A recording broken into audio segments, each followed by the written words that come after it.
Parfait. Ok, désolé, j'ai un problème de VPN, c'est l'enfer Dubaï, j'avais oublié ce délire. Qu'il y a les VPN, tout ça, on peut pas faire ce qu'on veut, j'étais dans la rue. Plutôt sympa ici. J'étais dans la rue et j'ai pas pu. J'ai pas pu. J'ai pas pu me connecter. Voilà, donc désolé à tous. En tout cas, merci d'être là, à ceux qui nous rejoindront, en tout cas s'ils le voient. Et puis voilà. Alors je voulais faire ce live pour un truc tout con. Alors ça risque de couper un peu hein, avec les VPN, etc. J'espère que non. Là, je suis connecté en Italie, donc on va bien voir. Je voulais faire ce live pour deux raisons. La première, parce que bah, je sais que vous aimez bien les lives, et il y en a beaucoup qui m'en demandent souvent. Je suis pas du tout chez moi, donc là c'est un peu plus complexe. Je peux pas faire un truc ultra quali avec du partage d'écran, etc. Machin. Mais du coup, je me suis dit, c'est un peu l'occasion de faire un live, puisqu'il y a pas mal de personnes qui ont pris quand même la formation de la semaine, qui n'est pas une formation du coup, qui est plutôt un abonnement des 1500 emails par jour de dating. Et déjà, s'il y en avait qui avaient déjà un retour dessus, ça pourrait être sympa. Également, je voulais répondre aux questions autour de ça, parce que je voulais aussi vous expliquer comment je fais, comment il faut fonctionner.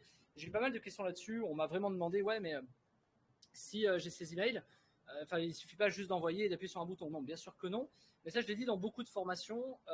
Évidemment, cette offre, elle est peut-être au départ plus réservée pour des clients habituels. D'ailleurs, les 10 premiers qui m'ont fait confiance le savent bien. Mais surtout, l'idée, c'était de vous donner la capacité d'avoir des emails gratuitement pour que vous fassiez déjà votre expérience.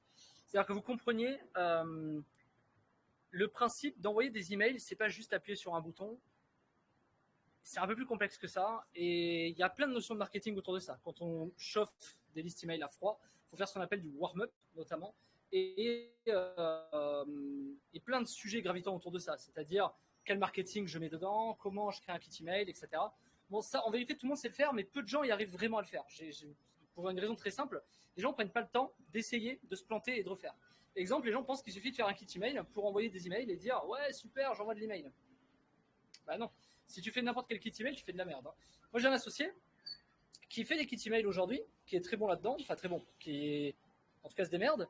Et ces kits email, ça varie de, allez, sur 1000 ouvreurs, ça varie de 5 clics à 200 clics. Alors qu'il a de la compétence, alors qu'il sait faire, et alors que, en réitérant, il y a des choses qui fonctionnent et des choses qui ne fonctionnent pas. Et c'est ça que je veux essayer de mettre en place avec Web de Fou, c'est montrer que tout n'est pas magique, ça jusque-là tout le monde le sait, mais que il faut toujours réfléchir un peu différemment. C'est-à-dire qu'il ne suffit pas de faire un kit en disant hey salut, j'ai des gros seins, viens me rejoindre, clique là. Ça ne marchera jamais de faire un truc comme ça. Et malheureusement, j'ai beau l'avoir dit d'ailleurs, malheureusement, j'ai quand même des gens qui le font, qui se disent ah mais c'est de la merde, ça marche pas. Bah oui, non, bien évidemment. C'était si simple de dire salut, j'ai un gros boule, viens me voir. Je veux dire, il y aurait, enfin, on se casserait pas le cul quoi. Ça me paraît évident, mais euh, voilà. Enfin, moi par exemple, les meilleurs kits email que j'ai fait, c'est des choses compensées par mon mari est mort, ça j'en ai parlé beaucoup de fois. Je sais plus quoi faire, je me sens perdu. J'ai trouvé des sites intéressants comme celui-là, et là on met un lien cliquable par exemple, sur de l'affiliation dating hein, par exemple. Euh, mais finalement, je ne l'ai pas vraiment aimé. Celui que j'ai préféré, c'est celui-là. Du coup, j'ai fait peut-être un classement des top 10 des sites de rencontres.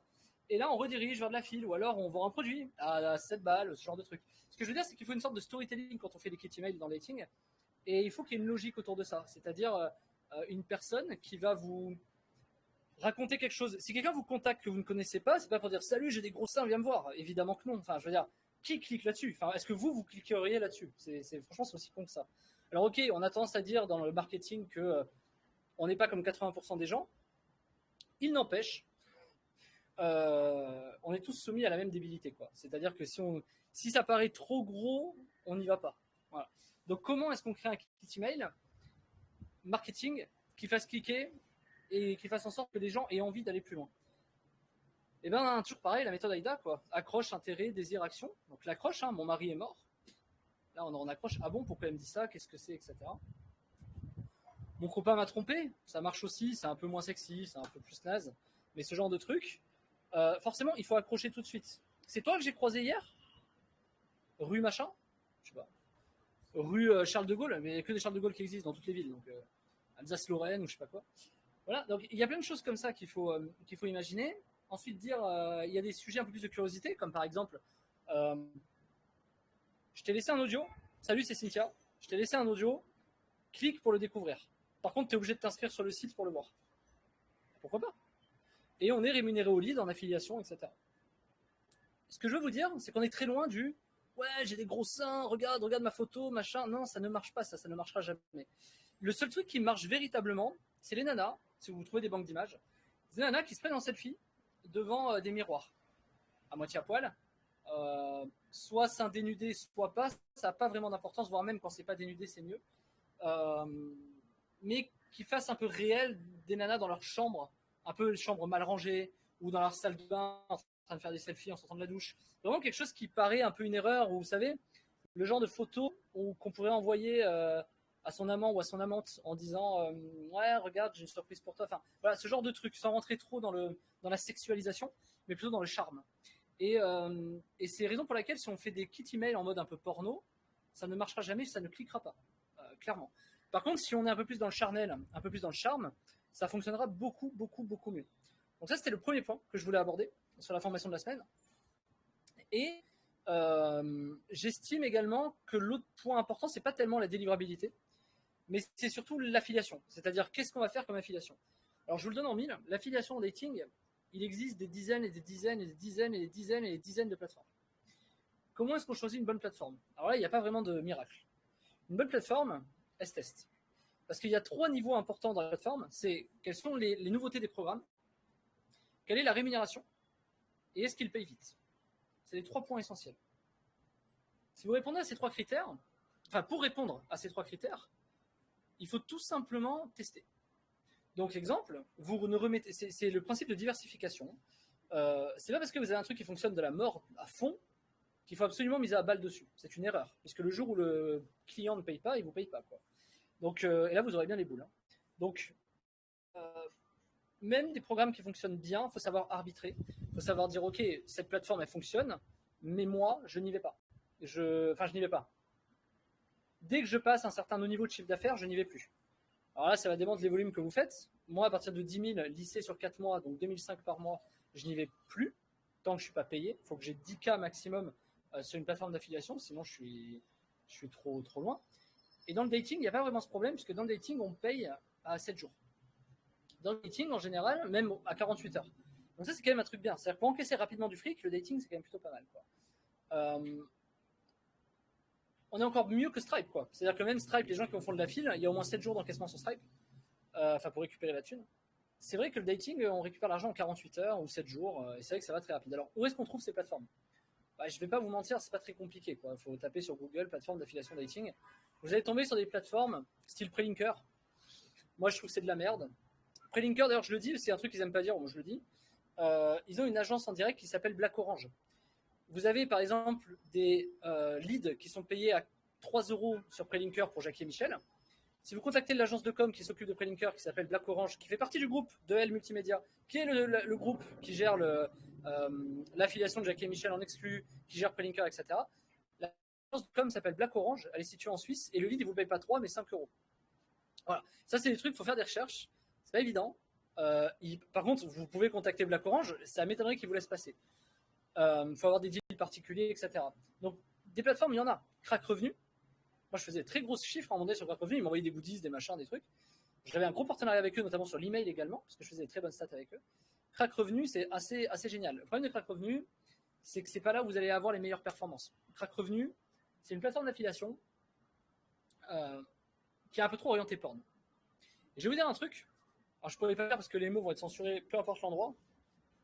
Mais j'ai arrêté avec Crack Revenu parce qu'un jour, ils m'ont envoyé une bannière envoyée par email. Réfléchissez bien à ce que je vais dire. Je croyais que c'était une naine sur la bannière. Et vu que j'ai bugué dessus, que j'ai regardé de plus près, je me suis dit, ah non, c'est pas une naine. Ce jour-là, j'ai arrêté de bosser avec Crack Revenu. Voilà. J'espère que vous entendrez ce que j'ai voulu dire là-dedans. Clairement, ça a mis un stop définitif. Hein, parce que ça veut dire qu'ils avaient des équipes qui faisaient pas gaffe à quelque chose qui peut m'envoyer en prison, malgré moi. Donc, toujours être vigilant. Donc, c'est des milieux qui sont assez dangereux au niveau de l'attention. Et vous pouvez avoir des risques, malgré vous, sur les plateformes d'affiliation. Ça, faut faire un peu gaffe. Après, les soucis de paiement, en vérité, beaucoup payent sur le dating. Pourquoi? Ce qu'il faut comprendre, c'est que tous ceux qui ne payent pas sont éjectés très vite. En fait, les plateformes de dating, d'affiliation de dating qui ne payent pas, n'ont plus d'affiliés, vu qu'ils sont payés à 48 heures. Donc en fait, ça se voit très vite si une plateforme de dating ne paye pas. Ça se voit très très vite. Et elle se fait radier de partout. Hein. Enfin, je veux dire, il n'y a pas de sujet. Donc, comprenez bien qu'en vérité, vous n'avez pas vraiment de problème de paiement de dating. Par contre, vous avez beaucoup de problèmes de shave. C'est quoi le shave? Le shave, c'est l'annulation. C'est-à-dire, en fait, vous pensez que vous avez fait 5 leads, alors qu'en vérité, vous avez peut-être fait 10 leads rémunérés. Et vous ne le savez pas, parce qu'on vous shave la moitié. 50%. 50%, j'exagère, mais en général, on vous shave entre 10 et 30%. Ce qui est assez énorme. Donc ça, comment vous le savez et comment vous le constatez? Plusieurs façons. Soit vous prenez le programme en direct. Voilà, il faut un peu de technicité, donc je ne vais pas rentrer là-dedans. Et donc, vous voyez que les perfs, ce n'est pas les mêmes. Ou alors, vous allez sur une autre plateforme d'affiliation qui a le même programme. Et à ce moment-là, eh bien, vous allez voir qu'il y a une sacrée différence en fait. Vous avez une sacrée différence de performance. Et donc vous voyez très bien que les gars essaient de vous arnaquer si c'est ce genre de choses, quoi. Donc typiquement, c'est pas évident de trouver les bonnes plateformes. Ça prend du temps. Et je vais vous dire autre chose. Moi qui travaille la base de données de beaucoup de clients en dating, sur une base, les meilleures plateformes peuvent être la plateforme A et la plateforme B. Et pour une autre base, la meilleure plateforme peut être la plateforme D et la plateforme V. Et il n'y a pas vraiment de règle là-dessus. Il y a juste du bon sens. Le bon sens, il est caractérisé par l'analyse statistique. Combien je fais de clics pour combien d'argent?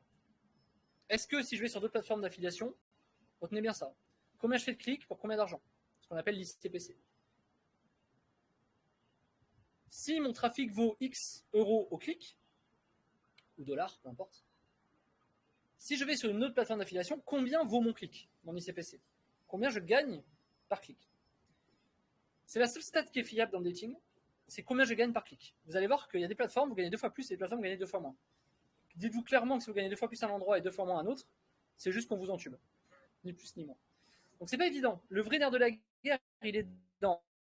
On a la liberté, on a des liens. Alors, le vrai nerf de la guerre, il est dans deux choses en dating. C'est la création de kits. La création de kits, c'est incroyable. C'est-à-dire que c'est, pour ceux qui font de l'affiliation emailing, il faut savoir qu'on nous donne des kits, qu'on est obligé de les shooter, que c'est compliqué. Souvent, c'est de la merde parce que les gens ne sont pas des marketeurs. Quand tu fais du dating, c'est toi qui crée tes kits. Tu as un lien, ce qu'on appelle un direct link. Tu as juste un lien, comme le système.io, tu as un lien d'affiliation. C'est toi qui crée tes kits. Et ça, c'est quand même assez génial parce que tu peux vraiment tester le marketing. Moi, j'ai appris le copywriting grâce à ça. C'est-à-dire, j'étais obligé d'avoir des kits qui cliquent un maximum puisque je savais que tant de clics me faisait gagner de temps. Alors, il fallait que je fasse. Mon créneau était de travailler un maximum les kits mail. Et donc, en travaillant un maximum les kits mail, j'ai mis du temps, mais j'ai appris finalement le copywriting par email. Comment accrocher les gens, qu'est-ce qui fonctionnait, etc. En autodidacte. Et je me suis retrouvé à faire les meilleurs kits, je pense, ever de toute l'Europe. Pourquoi? Parce qu'en fait, quand tu réitères énormément de kits, il y a un moment donné, tu sais ce qui marche. En fait, il n'y a pas de secret. 80% de ce qui marchera, c'est ce que je vous ai dit juste avant. Il n'y a pas vraiment de... Il n'y a pas de magie, en fait, là-dedans. Ça reste du marketing de base. Voilà, tu peux mettre aussi un FOMO. Je répondrai qu'aux 3 premiers mecs qui m'enverront un message sur ce site. Voilà, mais les kits email, c'est le nerf de la guerre pour aller augmenter ses revenus en email. Donc, si jamais vous ne faites pas un taux de clic, un beau taux de clic, le premier truc à travailler, c'est le taux de clic, donc l'email. Et évidemment, en travaillant ça, il faut évidemment travailler aussi le choix des programmes. L'autre avantage qu'il y a en dating, je crois que c'est le podcast qui est sorti, je ne sais plus, je parle des smart links. C'est un podcast de cette semaine, peut-être celui de ce matin, où je parle des smart links, les liens intelligents. Les smart links, je vous invite à écouter les podcasts de toute la semaine si vous l'avez vu. Les smart links, c'est un truc qui est génial, c'est qu'on encapsule dans un seul lien plusieurs offres. Vous voyez ça comme une sorte de pyramide en fait, c'est-à-dire que vous avez le point d'entrée de pyramide qui est votre lien et qui redirige de manière random vers telle ou telle offre. Et ça, c'est top. Et toutes les plateformes d'affiliation dating aujourd'hui proposent des direct links. Et ça, c'est quand même assez chouette. Alors, je vais rentrer un peu, parce que j'aime pas trop être dehors. C'est pas que j'aime pas dehors, mais c'est que je suis obligé de crier, donc hop, voilà. Je vais me mettre là. Bon, c'est pas très grave, il y a un miroir derrière. Hop, je suis en Airbnb. J'en ai tellement testé à Dubaï que maintenant je suis assez à l'aise. Celui-là, il est bien. Voilà, qu'est-ce que je peux dire d'autre? Les taux de clic. Le taux de désabos, finalement, vous allez voir que le taux de désabos, c'est pas si compliqué que ça, puisque les désabonnés en dating, c'est un peu tabou, ils aiment bien recevoir beaucoup d'emails. Donc, ils aiment bien avoir des nanas qui les contactent pour X ou Y raison, c'est plutôt pas mal. On a quoi d'autre? Qu'est-ce que je pourrais conseiller? Sur la delive, évitez d'envoyer des nanas à poil, quoi, parce que là, vous allez vous faire bloquer. Si vous envoyez des meufs cul nu ou peu importe, tout nu, globalement, c'est mort. Bizarrement, les mecs, c'est pareil. Les seuls où ça passe, alors je sais que c'est bizarre ce que je vais dire, c'est les trans. Parce que les trans, je pense que l'analyse d'image auprès des anti-spam, elle bug. C'est-à-dire, par exemple, femme-homme, vous voyez, enfin le mix trans, quoi. Je crois que ça fait bugger les algorithmes, en fait. Parce que, en fait, la nudité sexuelle est conformée par l'anatomie. Et le fait que sur des trans, l'anatomie diffère de l'identité, j'ai l'impression que les anti-spam bug. Je vous le dis, c'est un truc qu'on a vu il y a un an, je dirais, un an et demi. Et ça marche toujours. Donc c'est vrai que c'est. Voilà. Mais bon, le nu sur des trans et tout, c'est. Voilà. Le gros point négatif sur le dating, c'est surtout. Alors déjà, ça fait du fric, c'est pas un point négatif, ça. Mais c'est surtout que. On a tendance à rester coincé que dans le dating. Si les mecs dépensent des fortunes colossales sur le dating, c'est forcément qu'ils dépensent aussi de l'argent ailleurs. Exemple, moi, je voyage, je paie cher des appartements. On peut se douter que je vais payer cher ma bouffe. Je vais pas payer cher un appartement et économiser en mangeant du riz, quoi. Je sais pas si ça paraît logique pour beaucoup d'entre vous. Pour moi, c'est extrêmement logique. Donc, quelqu'un qui dépense beaucoup sur les sites de rencontres, c'est des gens qui sont prêts à claquer en voyage, qui sont prêts à claquer dans des loisirs, du golf, des choses comme ça. Ça fonctionne très bien, hein. Tout ce qui est un peu CSP+. Et on remarquera très vite qu'en fait, les consommateurs de rencontres en ligne ont plus de 40 ans, même plus de 45 ans en général. Et ce sont des personnes qui aiment, comment dire, qui aiment dépenser leur pognon dans des logiques de CSP+. Belle auto, mobile, du golf, des voyages, du bateau. Ils vont forcément acheter le dernier iPhone. Vous voyez un peu cette logique-là. Et donc ça, c'est quelque chose qui est très sous-estimé, et moi c'est là où je fais mon beurre. C'est tellement sous-estimé que c'est un de mes discours de vente d'ailleurs, hein. J'explique que tu monétises mal ta liste email. J'ai rencontré beaucoup de mecs dans les infoproduits qui disaient ça. Ouais, mais moi c'est ma liste, ouais, mais machin, ouais, mais moi, mes produits sont mieux, blabla, blabla. Bref. Et en fait, c'est de la merde, puisqu'ils ne proposent jamais, par exemple, moi, ce que je fais sur Web de Fou, typiquement, c'est de la grosse merde. Mais parce que moi, je le fais par ailleurs. Et j'ai toujours respecté Web de Fou en disant, je peux pas mélanger mes métiers, en fait. Donc, typiquement, Web de Fou, je pourrais envoyer, je prends la base de Web de Fou, je crois qu'il y a 40 000 personnes, un truc comme ça, et je la monétise. J'envoie du Verbaudet, j'envoie du Carrefour Banque, j'envoie des voyages, j'envoie du bricot privé, du PSS. PSS, c'est Private Sport Shop. J'envoie je sais pas moi, du Locasun, des voyages au ski, ce genre de trucs. J'en sais rien, je dis n'importe quoi, des essais Jaguar, Audi, je sais pas. Et je pourrais l'envoyer, ça ferait de l'argent. Même sur ma base web de fou. Le fait que beaucoup ne le fassent pas, c'est un tort, puisqu'ils perdent beaucoup de revenus. Moi, par exemple, si je prends une base dating et que je fais que du dating, je me coupe d'à peu près 60% de mon chiffre d'affaires. Donc je fais 60% de mon chiffre d'affaires sur des produits qui sont connexes, annexes, complémentaires à la rencontre en ligne. Alors comment est-ce qu'on fait ça? Là, c'est la même chose. Il faut aller sur les plateformes d'affiliation. AdvertiseMe, Come and Click,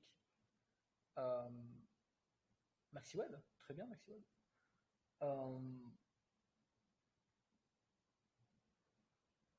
Mapap Digital,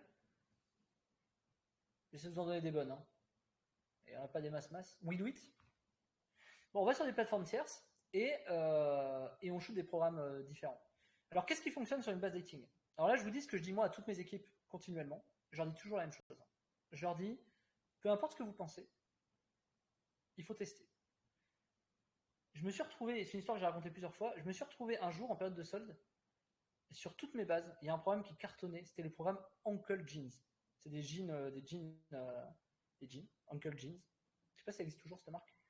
Et je me suis retrouvé avec des stats de bâtards comme j'ai jamais vu sur toutes mes bases de données. Il y a des programmes comme ça des fois qui marchent et c'est la folie quoi. J'en avais une autre, c'était Crédit Conso avec un K, Crédit Conso, Crédit avec un K, Conso avec un K. On était payé à 0,8 du clic, 0,85. C'était un programme qui cartonnait, peu importe les bases. Donc en fait, si on part du principe que non, il faut faire que du dating et tout, vous ferez comme tout le monde et ça marchera pas. Il n'y a pas de sujet, il n'y a pas de secret quoi. Ah, j'ai des bases de dating, je vais faire du dating. S'il y a un no-brainer, je vois pas à quel moment ça peut marcher, puisque ça veut dire que c'est bouffé en fait déjà. C'est tellement évident que c'est évident que ça marchera pas. Et j'essaie toujours de sensibiliser à ce genre de truc. Euh, je vous dis pas que l'automobile, ça va forcément marcher, ça marche. Si vous vous référez à ce que j'ai dit avant, j'ai dit le programme A sur la base A, mais le programme V sur la base B, je sais pas, il faut tester.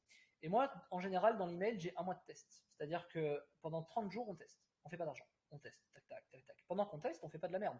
On segmente. C'est-à-dire, ben, quand on envoie des offres automobiles, tous ceux qui vont ouvrir, on les parque, on les flag avec un centre d'intérêt automobile.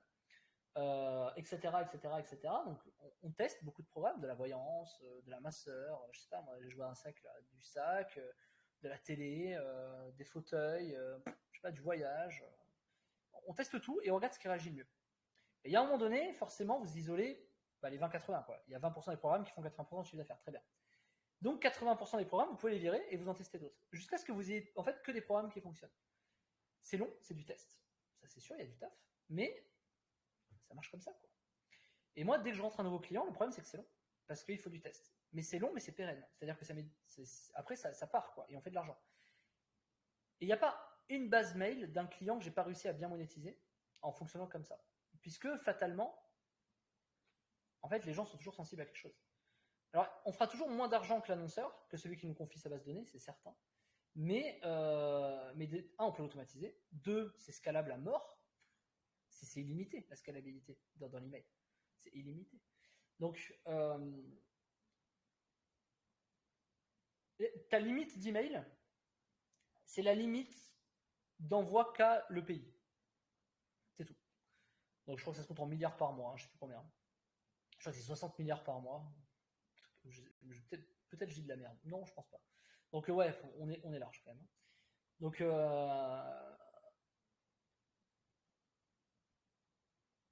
quoi donc ouais, voilà, non, je pense que j'ai fait le tour. Je réfléchis, mais je pense que c'est le meilleur conseil que je peux donner pour monétiser. J'aurais pu appeler ce live comment monétiser sa liste email efficacement, mais en vérité, ça c'est déjà pas mal, quoi, ce que j'ai dit là. Je réfléchis. En fait, il faut toujours sortir de la boîte. Faut pas se dire. Par exemple, si je vous donne une couverture demain, vous en faites quoi? Le premier réflexe que tout le monde va avoir, c'est de se dire de se couvrir, de se réchauffer, genre. Ok. Le job, si vous l'acceptez, c'est de vous dire qu'est-ce que je peux faire d'une couverture? Une couverture, ça peut servir de coussin. Une couverture, ça peut aider à masquer des odeurs. Une couverture, ça peut aider à éteindre un feu.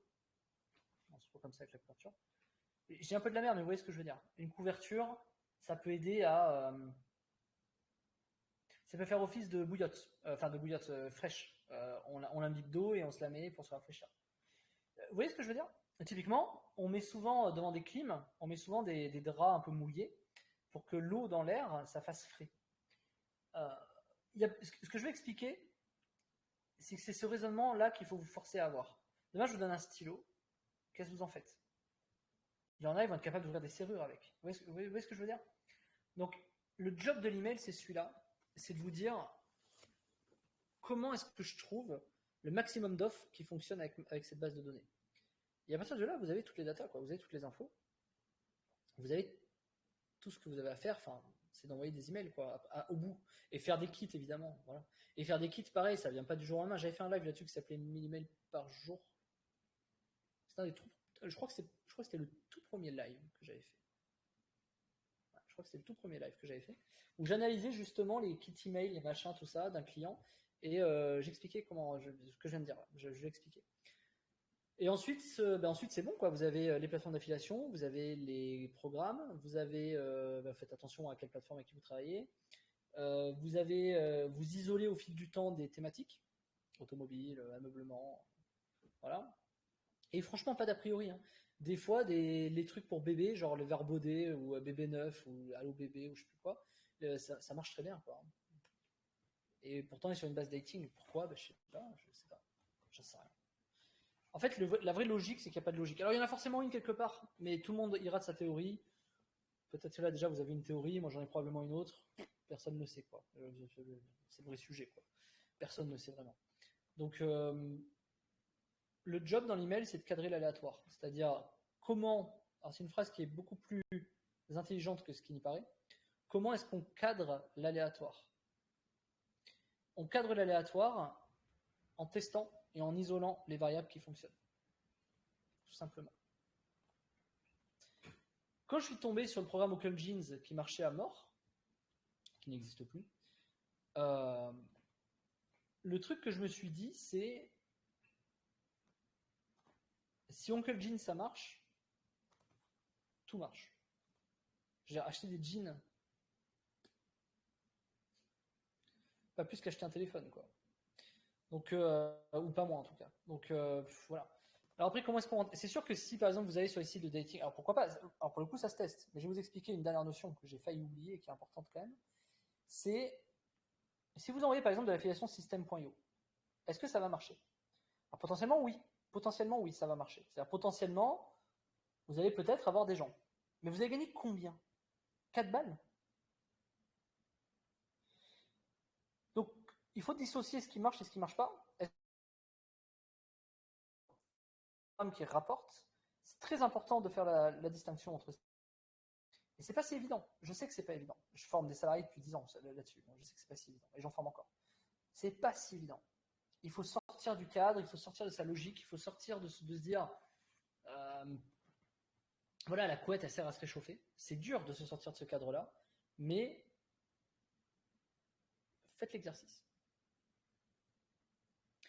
Si vous envoyez, est-ce qu'il vaut mieux prendre une commission sur un voyage à 5000 balles ou sur un système.io? Pour moi, la réponse elle est vite répondue, quoi. Donc, il n'y a pas vraiment de sujet là-dessus. Est-ce qu'ils vont prendre une com sur une PlayStation 5 ou une com sur, je sais pas, sur Amazon, quoi. Enfin, l'un peut ne pas aller sans l'autre, mais peu importe. Donc ça, je sais pas. Enfin, si, je sais. Je sais, pardon. C'est que, en fait, l'arbitrage, il est partout. Il est même à se dire, est-ce que le programme que j'ai, même s'il me rémunère bien, est-ce qu'il est mieux ou pas qu'un programme qui rémunère moins bien, mais qui transforme mieux?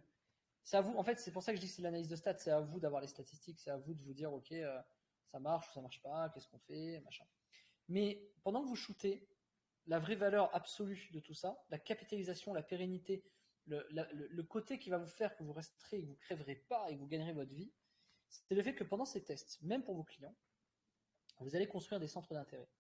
Et ces centres d'intérêt-là, donc les centres d'intérêt, je le redis, c'est quand par exemple vous envoyez de l'automobile, tous ceux qui ouvrent, vous les parquez, vous les flaguez, enfin peu importe, vous les segmentez avec des gens intéressés par l'automobile. Quand vous envoyez du verbaudet, vous les parquez avec les trucs de naissance, etc., etc. Et à force de le faire, vous allez avoir finalement des listes email qui correspondent. En fait, vous construisez des bases de données segmentées par thématique. Résultat des courses, vous vous retrouvez avec des bases immobilières, des bases d'accessoires, des bases de luxe, des bases de voyage, de golf. Et du coup, là, à partir de là, vous pouvez vous éclater, quoi. Vous pouvez vous dire, ok, je vais prendre finalement la base que j'ai segmentée en golf et je vais aller shooter du golf. Ou des voyages, pour la même raison. Puisque les mecs le segmentés en golf, ils ont du pognon, donc comment est-ce qu'ils le dépensent?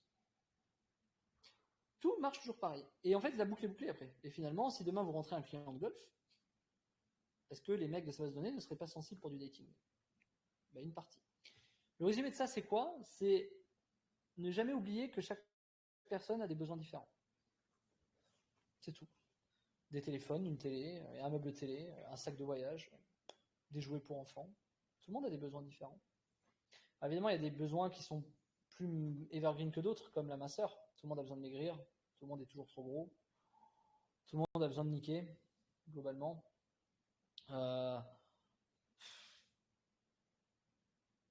Et la voyance, après, le désespoir. En fait, tout ce qui est lié à de l'espoir ou à de l'argent également.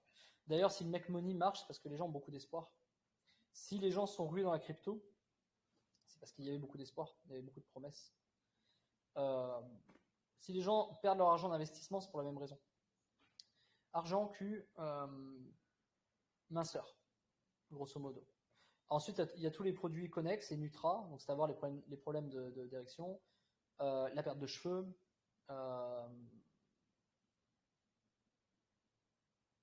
ce genre de trucs, quoi. Les pilules complémentaires pour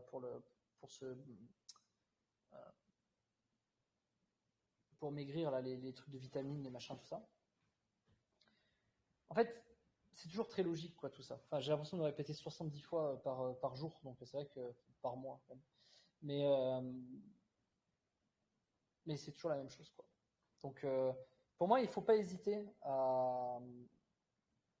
à bombarder sur ces trucs-là. Faut pas hésiter à aller sur des niches qui sont evergreen.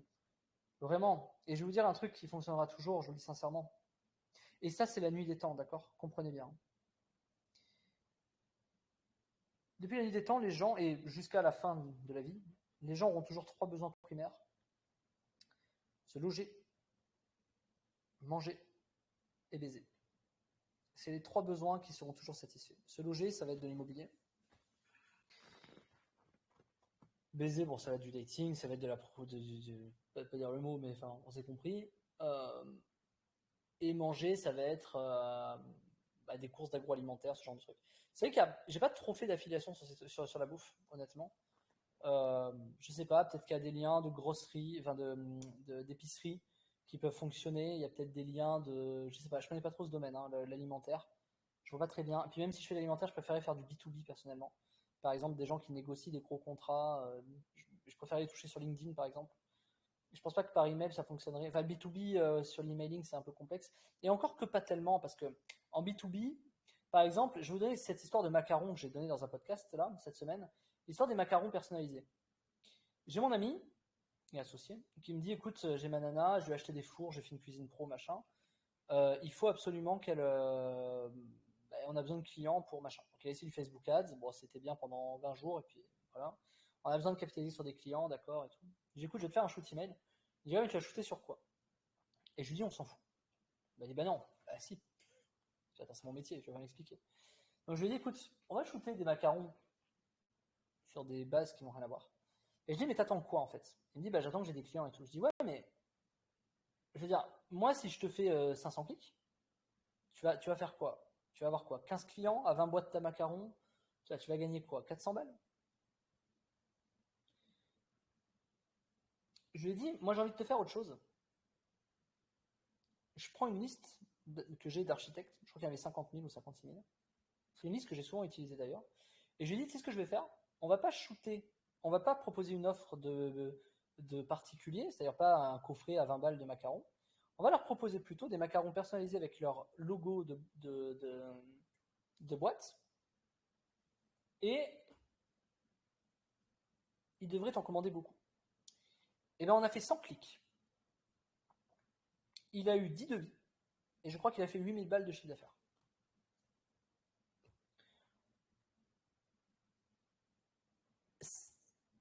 Je peux vous dire que 100 clics peut rapporter 8000 balles. Ça fait quoi 80 € le clic, hein, clairement. Et si on était parti sur son idée de base, eh ben on aurait tout simplement eu 300 balles, peut-être. Peut-être même pas, 50 peut-être. Quelle a été la stratégie? La stratégie était de dire, on s'en fout que les mecs commandent une boîte de macarons. Il faut qu'ils commandent pour un séminaire, pour les cadeaux d'entreprise, pour ce genre de trucs. Et je dis, pour moi, les macarons, si tu veux faire du fric, il ne faut pas viser du particulier. Il faut viser du professionnel. Et ils l'ont fait. Et aujourd'hui, ils ont des gros clients comme Dior, comme Twitter d'ailleurs récemment. Ils ont des gros clients maintenant. Et ça, c'est pour vous sensibiliser au fait que l'email, si vous avez été dans cette situation ou dans la mienne, vous n'aurez probablement pas eu les mêmes raisonnements et les mêmes logiques. Et ça, c'est l'exemple parfait que j'essaie de vous expliquer et de vous illustrer. C'est que pensez un peu différemment, quoi. Alors, il n'y a rien de transcendant dans ce que j'ai dit. Mais plutôt que de shooter sur une base de minceur des macarons pour que les mecs achètent 3 boîtes, bah, le CA, il n'est pas venu de ça, quoi. Parce que si j'avais fait ça, oui, il aurait peut-être vendu 2-3 boîtes. Et s'il a fait du chiffre très correct, plus que correct au vu de ce qui a été fait, que moi j'ai choisi une liste d'architectes, etc., etc., vous voyez ce que je veux dire? Et c'est comme ça qu'il faut réfléchir dans l'email. Et le dating, c'est pareil. Et à quel moment vous pouviez penser qu'une liste d'architectes allait être sensible à du macaron? Je vous pose la question. Personne ne peut me répondre à ça. Personne. Et pourquoi pas, en fait? Et pourquoi pas? Et c'est ça que je vais essayer vraiment de vous transmettre dans ce contenu-là, dans ce live. C'est que on ne peut pas rester fixé ou figé sur un truc. Si vous vous sentez fixé ou figé, vous êtes foutu, quoi. Et moi, je vois combien de mecs, je vois j'ai des bases, vas-y, on va envoyer de l'affiliation système.io. Putain, mais allez crever, quoi.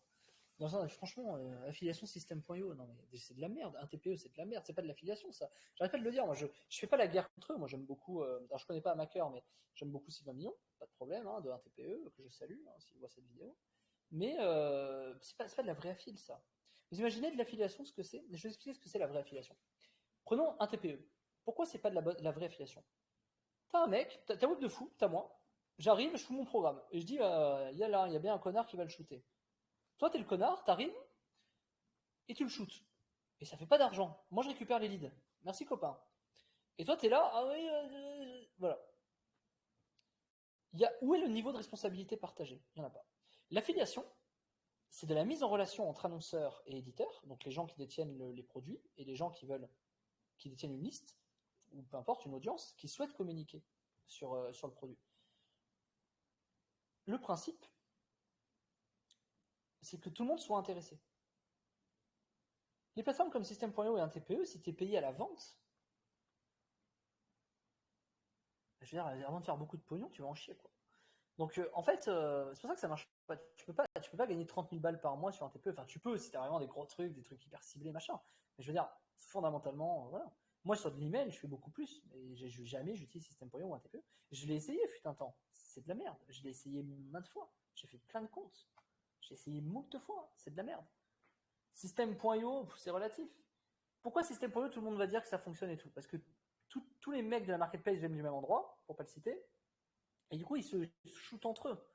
Donc en fait, il n'y a pas. Voilà, il faut juste un mec qui fasse un produit, tu prends ta com, à chaque fois qu'il fait un produit, voilà. C'est pas de l'affiliation, ça c'est plus du copinage, quoi. Donc la vraie affiliation, c'est pas ça. La vraie affiliation, c'est on te rémunère au lead, on te rémunère au clic, on te rémunère en hybride. Voilà, on te rémunère. Ouais, enfin, du CPC, CPL, CPM aussi, on te rémunère au 1000, c'est-à-dire quand t'envoies 1000 emails. Bon, ça, j'entrerai pas trop dedans, c'est le principe de la formation emailing haut de gamme. Voilà. Ouais, j'ai pas grand chose à rajouter. C'est comme ça que ça fonctionne. C'est pour ça que l'affiliation System.io, ça vous fera. Si vous avez cette base de dating qui est de cette semaine, qui est en promo, je mettrai le lien après. Voilà, pour tous ceux qui sont sur YouTube en rediffusion, il sera en dessous.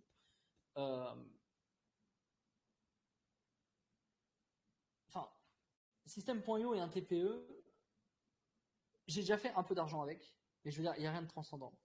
Et je vais même dire pire, je sais que la plupart des infopreneurs, quand ils vont sur un TPE et qu'ils mettent leurs produits, ils font pas d'argent. Ils font peut-être, je sais pas, 4000 balles à l'année, quoi. Non. Moi, j'ai fait plus d'argent sur tuto.com en mettant des tutos de Photoshop, des tutos de je sais même plus de quoi, de logiciels email, des tutos à la con, le truc que je déteste faire, vraiment. Putain, et ça me fait encore des rentes passives, des trucs de 2015, quoi. Ça me fait encore des rentes passives. 7 ans après, bordel. Pour le coup, c'est 10 fois mieux que l'un TPE. Alors ok, tuto.com, ils te prenaient 50%. Je sais pas comment ils prennent maintenant, je regarde plus trop ça. Mais c'est un truc, ça me faisait 10 000 balles par an pour du contenu que j'ai fait. Alors c'est pas du gros cash, mais putain, c'est bien quand même. 10 balles par an, il y a un petit billet qui tombe que t'as oublié parce que un jour, t'as fait 8 heures de contenu quelque part, quoi. C'est bien. J'avais fait une formation sur Google AdWords.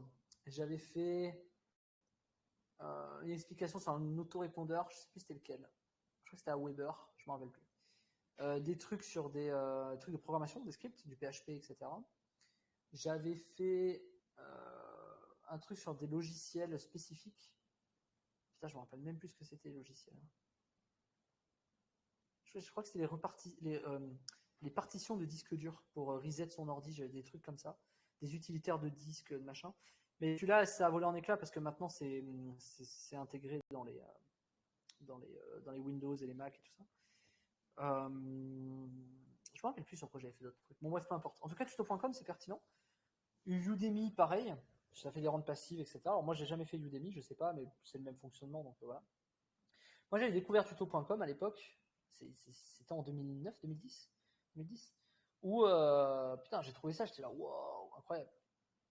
J'ai mis quand même 5 ans pour faire des tutos et 7 ans pour toucher mes rentes passives. Alors c'est bien, t'as un petit billet par an, c'est pas grand chose. Tu peux pas vivre avec ça. Enfin, tu peux pas vivre 10 000 balles par an quand même, ça va. Mais ouais, c'est bien, je trouve ça bien. La même formation sur Web de Fou, je la vendrais 200 balles et sur Google AdWords, Et sur tuto.com, elle doit valoir 30 balles. Alors, c'est pas la même chose.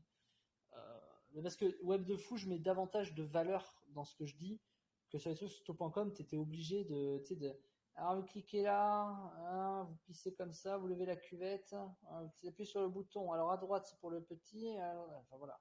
Je déteste faire ça. C'est un truc, ça me rend dingue. Voilà, je veux dire, tu vas sur YouTube, tuto à Weber et tu le trouves, quoi. Enfin, moi, c'est des trucs que ça me rend dingue. Bon, bref, faut pas parler de ça parce que c'est un truc qui peut m'énerver, quoi. Donc, c'est vrai que c'est pas les mêmes sujets. Mais même là-dessus, typiquement, j'ai jamais pensé à envoyer des listes email sur tuto.com. J'ai jamais pensé à prendre mon propre produit et balancer sur une liste spécifique sur l'hardware, par exemple, du software, de balancer sur tuto.com.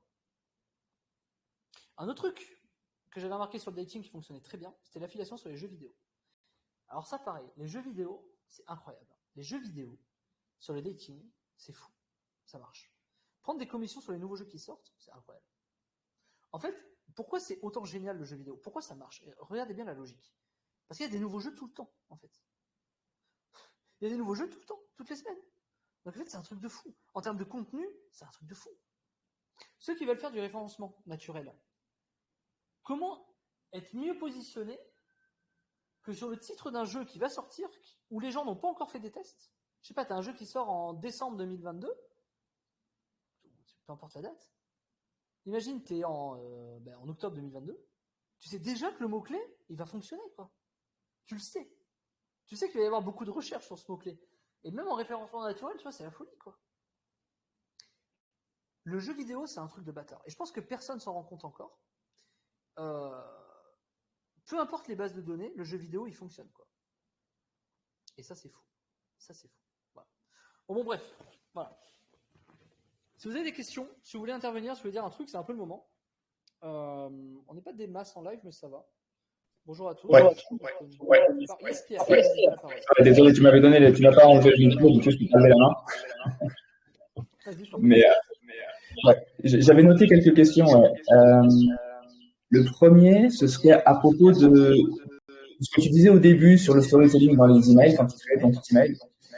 Comment ça s'articule par rapport à l'expéditeur? Parce que il me semble que tu dis qu'il faut toujours garder de l'expéditeur, mais si une fois il y a une histoire différente avec une fois la meuf, elle a son mec qui est mort, une fois son chien est mort, je sais pas quoi. Est-ce qu'il faut du coup changer l'expéditeur ou est-ce qu'il faut garder le même expéditeur et changer Qu'est-ce que tu appelles expéditeur? le sender, quoi, quand tu vas dans le quand tu cliques dans le. C'est deux choses différentes. C'est pour ça que je te posais la question. On parle de l'adresse email d'envoi ou du nom qui est reçu dans la boîte mail? Le nom qui est reçu. D'accord. Donc, par exemple, Cyril de Web de Fou. Voilà. C'est pas important. Alors, les prénoms marchent toujours mieux. Julie Carrez. Émilie Le Carré. Je sais pas. C'est des trucs qui fonctionnent très bien. Mais d'un point de vue des livres, tu te fais un peu défoncer. Et encore que ça va. Il faut faire un peu gaffe, quoi. Donc, comment est-ce que tu fais l'entre-deux? Ça va être Julie de Medjet. Tu mets pas Medjet, mais Julie de toutes-les-femmes-parfaites.fr, quoi. Tu vois? Il n'y a pas de règle spécifique. Plus tu testes d'expéditeurs, plus tu te rendras compte qu'il y en a qui fonctionnent. Moi, par exemple, un expéditeur qui a fonctionné, c'est un expéditeur, hein, pas un objet. Hein. Je précise bien. C'était « Elle t'attend d'ici ». Et l'objet, je sais plus, c'était « Viens découvrir », je sais pas quoi. Mais du coup, tu peux tester les expéditeurs. Quoi qu'à un moment, tu avais dit qu'il fallait garder le même justement pour avoir la cohérence et la délivrabilité. En fait, ça dépend. Quand tu fais à froid, alors, oui et non. En fait, il faut distinguer deux choses. Quand tu as une liste à froid, que tu shootes des emails, les premières fois, tu peux les tester, les gens. Ce qui suit derrière, c'est un peu complexe à expliquer. En fait, c'est pas que c'est complexe, c'est que techniquement, ça va t'embrouiller.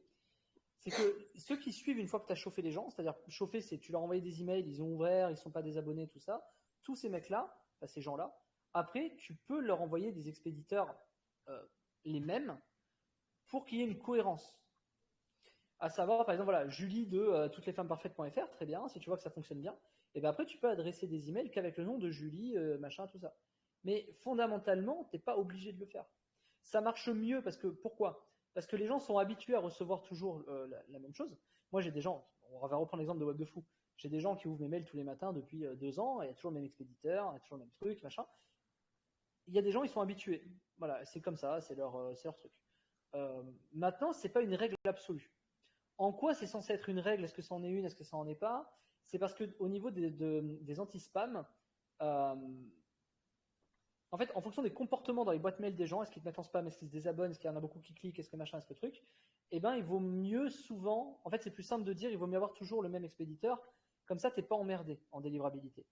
La vérité, elle est toujours entre les deux. Moi, en fait, tu verras, j'aurai jamais de réponse parfaitement à gauche ou à droite, elle sera toujours arbitraire, parce que la seule règle, c'est qu'il n'y en a pas. C'est que tu utilises pendant X temps Julie de Toutes les femmes parfaites, et que d'un coup tu changes ou non, en fait, le fait que tu vas changer à un moment donné, ça va mieux marcher.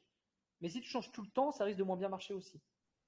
Donc en fait, c'est juste du bon sens de comportemental, à savoir, te prends pas la tête. Mets des expéditeurs différents, et ceux qui fonctionnent bien, mets-les souvent. Les mets pas tout le temps, mets-les souvent. Et tu te rendras compte que les stats seront à peu près similaires. Par contre, d'un point de vue délivrabilité, donc là on ne parle pas de statistiques ou de performance, d'un point de vue délivrabilité, il vaut mieux que tu aies toujours le même expéditeur pour éviter d'avoir des comportements négatifs et que tu sois bloqué par les anti-spam. Voilà pourquoi c'est ni vrai ni faux. Est-ce que j'ai répondu à ta question? Est-ce que c'est clair? Ouais, c'est assez clair. Bon, faudra que je revoie le live, mais, déjà, j'y vois plus clair. Et du coup, quand tu shootes une autre verticale, est-ce que tu changes aussi l'expéditeur ou tu changes même le nom de domaine ou tu gardes tout pareil? Alors, l'expéditeur, tu le changes, mais l'email d'envoi, tu le gardes. Si tu as une bonne délivrabilité. Tu gardes le même email. Tu gardes.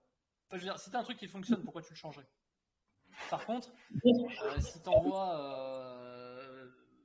une valise de voyage, je sais pas, tu envoies Samsonite en programme d'affiliation,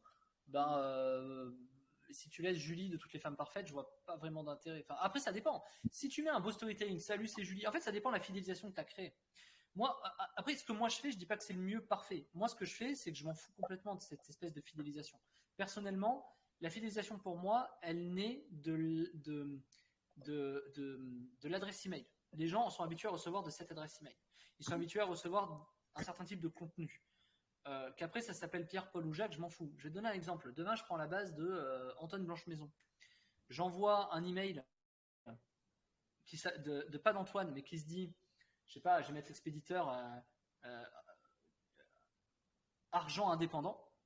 Et en objet, je dis gagne 3 000 € par mois. Bah, les mecs, ils vont ouvrir, tu vois.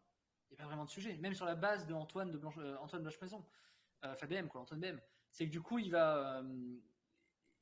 Tu vois ce que je veux dire? Enfin, Ouais. Et je peux rediriger vers mon truc, ça marchera. Donc, il n'y a pas vraiment de règle. Après, il y a une espèce de bon sens en fonction de ce que tu fais, d'où ça sort. Soit tu fidélises avec une identité, tu crées une fausse identité. Enfin, Julie de machin. Et ok, si tu es rassuré. Et franchement, c'est pas plus mal. Hein. Moi, je trouve ça bien. Parce que les gens sont moins enclins à se barrer, en fait. Mais moi, d'un point de vue performance, je trouve que ça n'a pas vraiment d'impact. Hormis chez l'anti-spam. Moi, je préfère challenger régulièrement de nouveaux expéditeurs, de nouveaux objets, etc., de nouveaux kits. Je préfère tout reconstruire parce que pour eux, ça donne de la nouveauté. Et je préfère axer sur le mobile d'achat de la nouveauté que de la fidélisation. Cependant, j'ai quelque part tort, puisque si tu crées une bonne relation et une bonne fidélisation basée sur de la sympathie, bah forcément, ça fonctionnera. Forcément. On atteste le personal branding, on atteste plein de choses. Maintenant, ça se construit, quoi. C'est-à-dire que, en fait, le problème, pourquoi moi j'ai pas envie de m'enfermer dans une fidélisation d'un persona, parce qu'après t'es bloqué dans ton persona, quoi. C'est-à-dire qu'en fait après tu vas être emmerdé. Salut, c'est Julie, aujourd'hui je te propose des couvertures. Ok, quoi. Et en plus tu vas toujours être bloqué dans ton fonctionnement, à savoir je me présente comme ça, je dois le dire comme ça. En fait tu vas réfléchir beaucoup trop loin. Je vais dire pour rien, mais ce serait peut-être faux de dire ça. Je sais pas, je le fais pas, mais si tu veux, quitte à te faire chier comme ça, autant créer un vrai personal branding, quoi. Sinon, on s'en bat les couilles. Okay. Je le vois comme ça. Et la dernière question, du coup, c'est quand tu décides justement de shooter une autre verticale, combien de fois tu shootes ta liste avant de décider que les gens sont intéressés ou pas? Alors, vas-y, repose la question, parce que je crois que j'ai pas assez précisé. Par exemple, si je prends donc à la base dating de 1500 emails, je veux tester de l'immobilier. Combien d'emails sur l'immobilier je devrais envoyer avant de décider, OK, tous ceux qui ont déjà ouvert l'application à ce niveau-là, ils ne sont pas intéressés, quoi. Alors, si on prend un échantillon uniquement d'un jour, c'est-à-dire 1500, ben jusqu'à ce que tu n'aies plus d'ouverture, c'est-à-dire jusqu'à ce que tu n'aies plus que 0, allez, jusqu'à ce que tu n'aies plus que 1% d'ouverture. Okay. Les 1500, tu les shoots, J0, tu shoots, J1, tu shoots, J2, tu shoots, et tu regardes si ça continue à ouvrir. Parce que forcément, alors, tu shootes pas les 1500, tu shootes les non-ouvreurs à chaque fois. Donc le premier jour, tu shootes les 1500, le deuxième jour, tu vas shooter les 1100. Le troisième jour, tu vas shooter les 900. Le quatrième jour, tu vas shooter les 800. Enfin, tu vois ce que je veux dire? Voilà. En fait, tu essaies de les isoler un maximum. Maintenant, ta question, elle est par verticale. Donc, par verticale, c'est compliqué à dire puisque ça dépend les volumes que tu envoies, ça dépend plein de choses. Mais grosso modo, imagine une courbe, tu as forcément une courbe au début où en fait, tu as un maximum de personnes qui ouvrent et petit à petit, tu en as de moins en moins en fait. Donc, c'est à toi de trouver ton point du milieu quoi, et de te dire, bon, bah là, à partir de 2%, vas-y, j'arrête de. Ça sert à rien que j'envoie des emails quoi. Je sais pas, hein, c'est ce genre de truc. Moi, en fait, ce que je fais, mon fonctionnement, c'est je m'en fous de la thématique, je fais en sorte que les mecs ouvrent un maximum. Une fois qu'ils ont ouvert un maximum, j'ai plein d'ouvreurs. Et je mixe mes ouvreurs avec mes nouveaux inscrits du jour. Donc, par exemple, alors évidemment, sur les 2 premières semaines, tu ne peux pas faire ça. Enfin, sur les 7 premiers jours, tu ne peux pas faire ça. Le temps que tu construises tes nouveaux ouvreurs. Donc, les 7 premiers jours, je bombarde, moi, les 1500, je les bombarde. De tout. Un maximum. Enfin, un maximum. Pour le coup, j'ai plusieurs sociétés. Donc, je ne pourrais pas dire ce que ça sous-entendra, mais j'ai plusieurs sociétés, donc ça me permet de shooter. On est à une pression marketing de 3 emails par jour. Voilà. Donc, du coup, est-ce qu'ils ne reçoivent que 3 emails dans leur boîte mail? Ils ne reçoivent pas que mes emails. Ils reçoivent aussi ceux de mes concurrents. Et si moi, je suis le concurrent...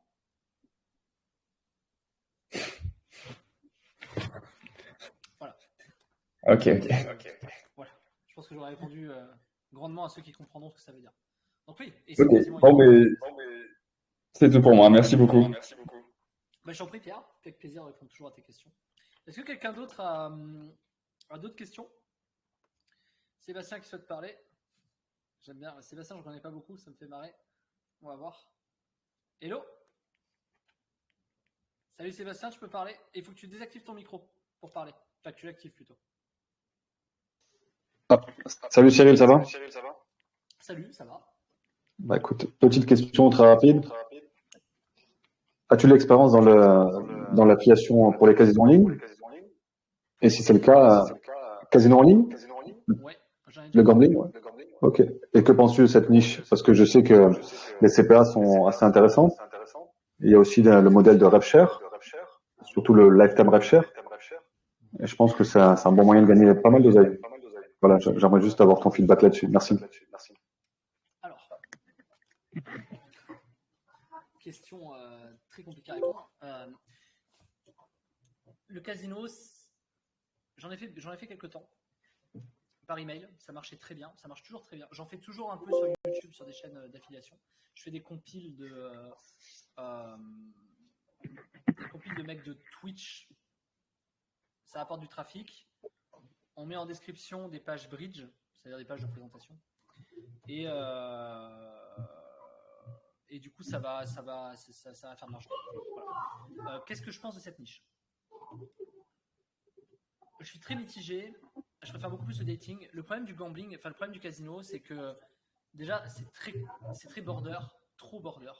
Autant le dating, c'est pas super border. C'est-à-dire que tu sais qu'il y a des nanas, des fausses nanas qui sont peut-être aux Philippines ou autres, qui sont dans leur ordi en train d'animer, etc. Le casino, tu sais que tu as des gens qui dépensent des fortunes et qui brisent ça brise des foyers, quoi. Donc, d'un point de vue éthique, je suis pas forcément à l'aise. Après, je pars du principe qu'en tant que publicitaire, on s'en fout un peu. On ne fait que proposer. Je suis assez mitigé entre ce truc-là. Maintenant, est-ce qu'il y a beaucoup d'argent à se faire dans l'affiliation gambling? Oui. Est-ce que moi, j'ai envie de faire ça? Non. J'en fais un peu, mais pas de la façon dont on peut le penser. Moi, je le fais pour différentes raisons, puisque je sais que les gens qui sont prêts à mettre beaucoup d'argent dans le gambling sont des gens qui sont prêts à mettre beaucoup d'argent dans la crypto, par exemple. Alors moi, je le fais plus dans ce sens-là, pour récupérer des estimates basés sur de la crypto. que pour aller faire du CPA. Il est vrai que moi, sur 40 clics, sur 40 clics, je fais 1600 balles. Ce qui est énorme. Donc c'est vrai que le gambling, ça fonctionne toujours, ça fonctionnera toujours. Enfin, gambling casino, c'est pareil pour moi. Alors, il y en a qui diraient que c'est pas pareil, les vrais puristes, mais pour moi, c'est pareil. Mais le casino, le problème, c'est que ça rend addictif. Moi, je pars du principe que sur le dating, les mecs qui veulent tromper leur nana, ils n'ont pas besoin de moi pour le faire. Donc s'ils passent, quitte à le faire, autant qu'ils passent par moi et qu'ils me filent leur pognon. Sur du casino en ligne, je dirais que les mecs, ils se disent pas au début qu'ils vont perdre tout leur fric. Donc, pour moi, c'est là où il y a une limite. Donc, j'ai une sorte de déontologie, je dirais pas éthique, parce qu'en soi, l'éthique, elle est très personnelle, mais une sorte de déontologie, moi, auprès des gens sur lesquels je peux pas aller. Donc après, ce que je pense concrètement de ça, c'est qu'en email, c'est très complexe, puisque tout ce qui est basé sur des mots de casino, c'est très vite basé, tu mets casino dans un kit email, tu es très vite blacklisté, ou tu as beaucoup de filtrage. C'est très compliqué de faire passer du casino sur de l'email. Alors je dis pas que c'est pas possible, bien sûr il y a des techniques et ça fonctionne, mais c'est beaucoup d'emmerde, c'est beaucoup du jeu et du chat et de la souris.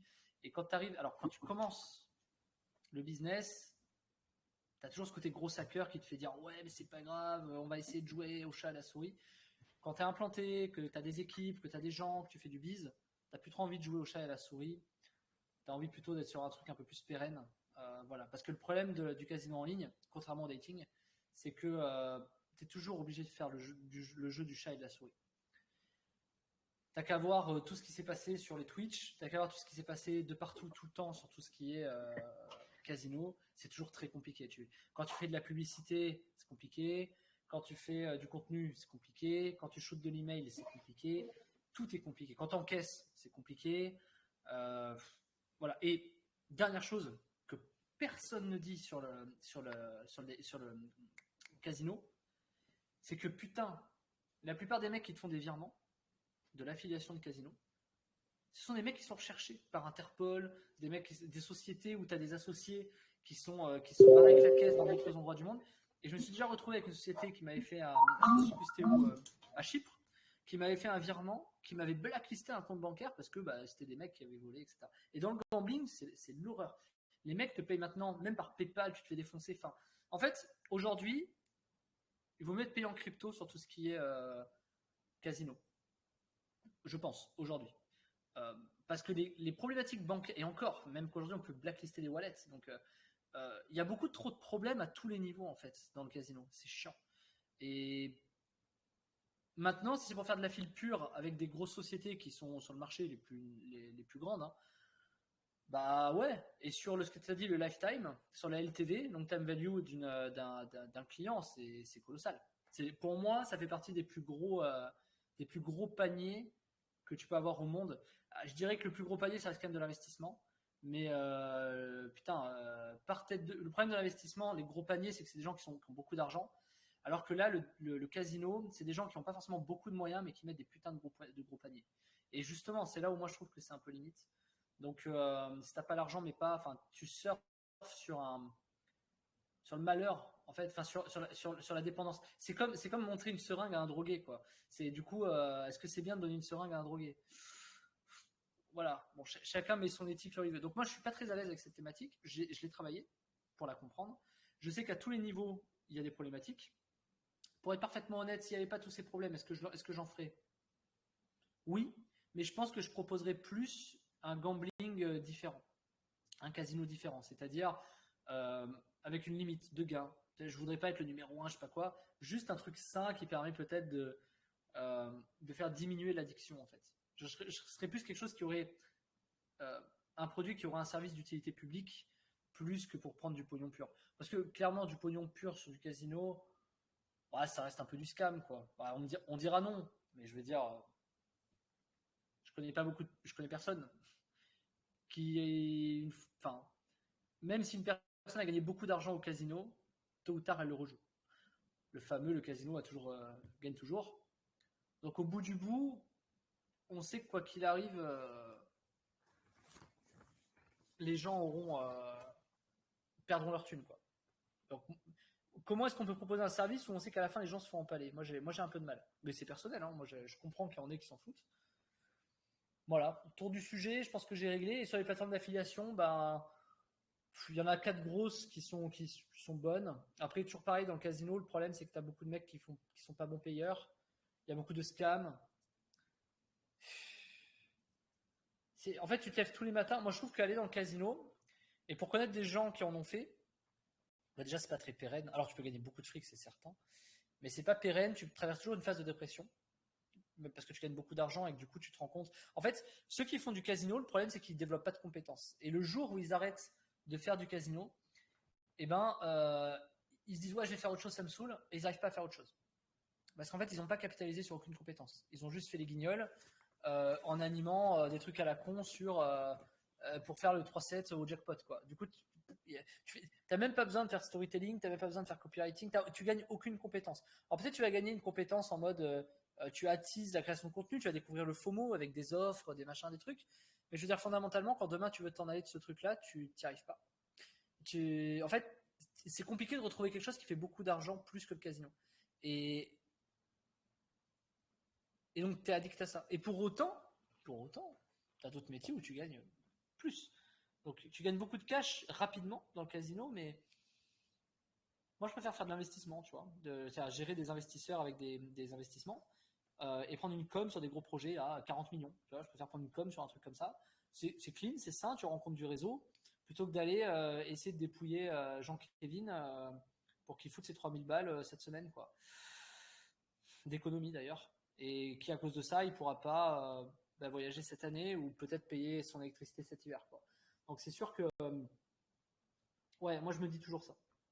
À l'inverse, dans le dating, je me suis déjà dit, est-ce que je détruis des couples? Mais en fait, les mecs, pour moi, c'est pas la même chose parce que les mecs, et c'est pas un jeu d'esprit, enfin, je pense pas en tout cas, peut-être ça en est un, mais moi j'ai pas l'impression. C'est qu'en fait, les mecs, dans tous les cas, s'ils veulent tromper leur nana, ils la tromperont, quoi. Alors on peut dire, un mec qui veut dépenser son pognon dans le casino, s'il veut le dépenser, il le dépensera. Ben non, en fait. C'est-à-dire que si tu lui facilites l'accès, je veux dire, si un mec veut choper une pute, il tapera escorte sur Google, quoi. Qui tombe ou pas sur toi, ça changera rien, quoi. Si toi tu proposes par contre des services un peu mensongers pour gagner du fric, en disant que, moi par exemple, je promets pas que les gens vont trouver de l'amour dans mes emails. Je fais pas de fausses promesses, quoi. Peut-être sur Mythique par contre, quand on sort du Mythique, mais Mythique ils ont une image de marque, donc c'est eux qui proposent des contenus.